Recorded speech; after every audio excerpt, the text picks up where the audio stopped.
আসসালামাইকুম। বেশ কিছুদিন আগে এইখানে আমার একটা ভিডিও দেখছিলেন এই ম্যানুয়ালটা নিয়ে, কিন্তু ম্যানুয়ালটার দুঃখজনক একটা ব্যাপার, সেটা হচ্ছে ম্যানুয়ালটার কোনো কাজ কাম হয় নাই।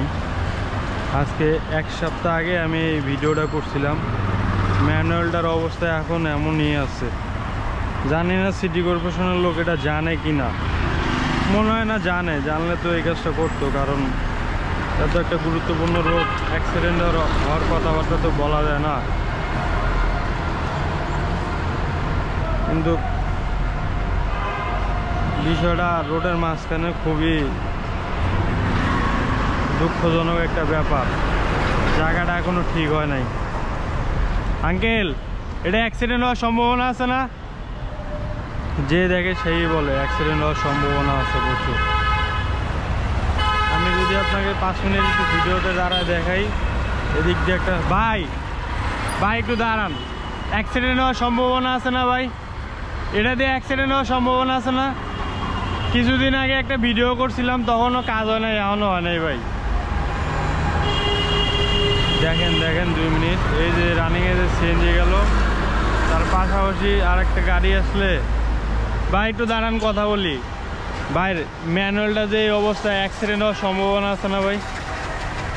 এটা কিছুদিন আগে ভাই এই টপিকটা নিয়ে আমি একটু কথা বলছি, কাজ হয় নাই, বুঝছেন? 1 সপ্তাহ হয়ে যায় ভাই। যেদিনকে আমি এই ভিডিওটা করছি ওদিনকে এক সিকিউরিটি এসে বলতেছে, ভাইয়া এন্দা তো হয়েছিল, কিছুদিন আগে অ্যাক্সিডেন্ট হয়েছিল। ওনে আবার আরেকজন পুলিশ ধরছে, আমি আগে গেছি। কয় ভাই এনে কী করলেন? আমি কই ভাই ওনে ভিডিও করছি। কয় ভালো একটা কাজ করছেন, কারণ পরশু দিন একটা অ্যাক্সিডেন্ট হয়েছে। এটাই মনে হয় সিটি কর্পোরেশনের লোক জানে না ভাই, যার কারণে এই অবস্থা। বিষয়টা খুবই দুঃখজনক একটা ব্যাপার। আজকে প্রায় 1 সপ্তাহের উপরে হয়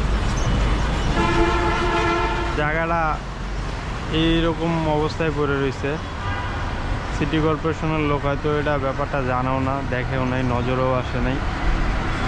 একটা রিকোয়েস্ট করবো ছোটোখাটো, সেটা হচ্ছে বিষয়টা খুবই গুরুত্বপূর্ণ একটা ব্যাপার, কিন্তু বিষয়টা একটু আপনারা আপনাদের বিবেকে বিবেচনা করে তারপরে ডিসিশন নেবেন। আমার এই ভিডিওটা শেয়ার করে দিবেন, দিয়া যেন সিটি কর্পোরেশনের প্রশাসনের নজরে আসে। সেই ব্যবস্থাটুকু আপনাদের, আমি যদি করতে পারি এতটুকু, আপনারা তো বাকিটা পারার কথা।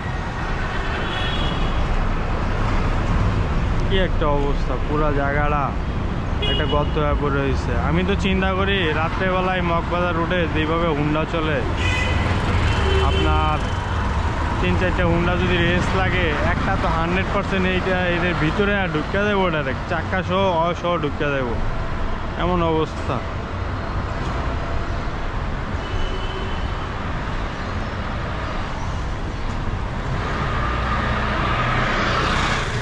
বস্তা ফালাই দিয়া পুরা ড্রামটারে দেখেন। এখন এনে আবার ময়লা ফালাইছে।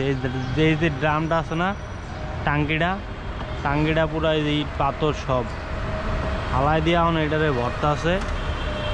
কয়দিন পরে আবার এনে লাগবো জাম। বাংলাদেশের মানুষ আমরা কিছু একটা পাইলে হয়েছি। এই যে বাসটা যখন যায়, এই সাইড দিয়ে একটা গাড়ি আসলেই অ্যাক্সিডেন্ট হওয়ার সম্ভাবনা বেশি থাকে। কি মামা, অ্যাক্সিডেন্ট হইব না? যাই রে, হ্যাঁ গো, 100% অ্যাক্সিডেন্ট হইব, 100% অ্যাক্সিডেন্ট হইব।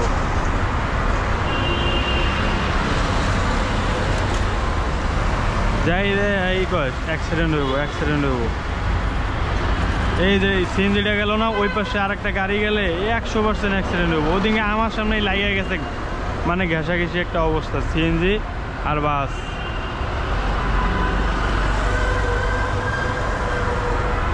মানুষ। আসসালামু আলাইকুম। যাক, যদি ভিডিওটা কারো নজরে আসে, রাস্তাটি একটু দ্রুত ঠিকঠাক করে দিবেন। আল্লাহ হাফেজ, আসসালামু আলাইকুম।